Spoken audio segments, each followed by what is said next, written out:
Hello everybody, this is Nathan from the Unapologetic Hunter, and today I'm going to talk about a turkey call. Probably do a series on this, talking about different calls and different techniques and stuff. This particular call, I've at least had it 15 years, probably more like 20. I've used it so much that the glass started coming loose. It ain't the call's fault. It was a really good call, but I've actually had to glue it back down. Used it so much the glass is starting to get thin in places. But this is old Primos Power Crystal. I've had it for years, love it. If this call tears up and I can't use it anymore, I may have to just get somebody else to call turkeys in for me, or retire, or buy another power crystal. I just don't want to lose this one. But anyway, when I sand a call, I'm a little unorthodox, I guess, but I take a pretty rough piece of sandpaper, like 80 grit, and I'll sand it in that direction right here. That way that the striker is going against the grain on my sanding marks. So I sand this call, and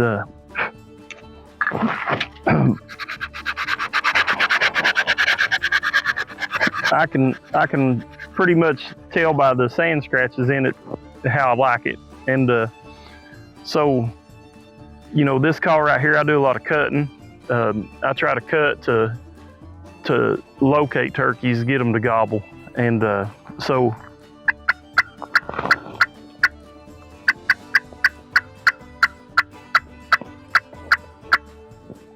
and this call does really good with that. It's also really good with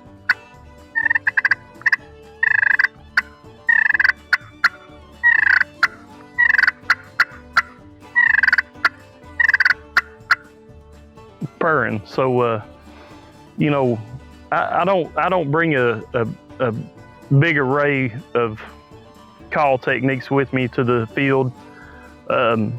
The way I see it, turkeys, you know, you don't just walk out in the woods and hear a turkey just like yelping all the time or purring all the time.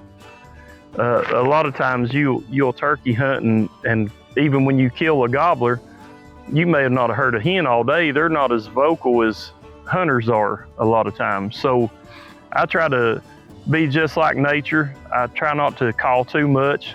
So, you know,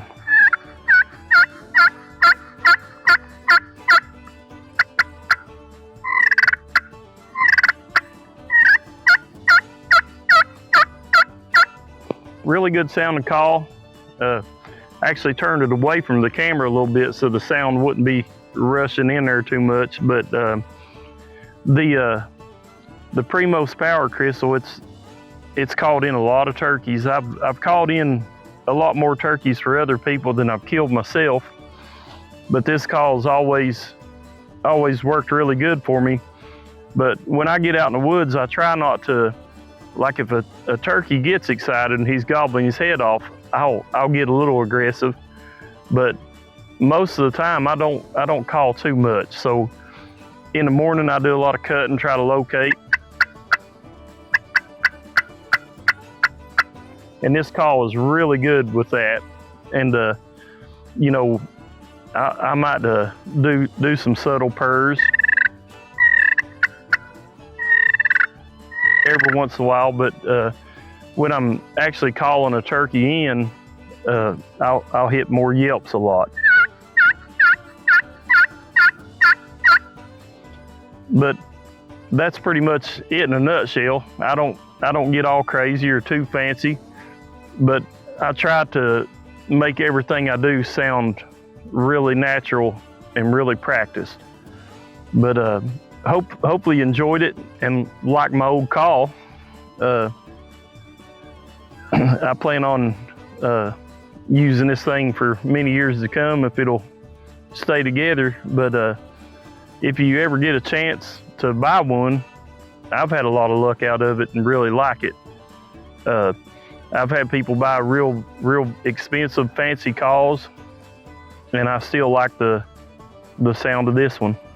And if you enjoyed this video, we'd appreciate it if you liked it, and would really appreciate it if you would subscribe to our channel.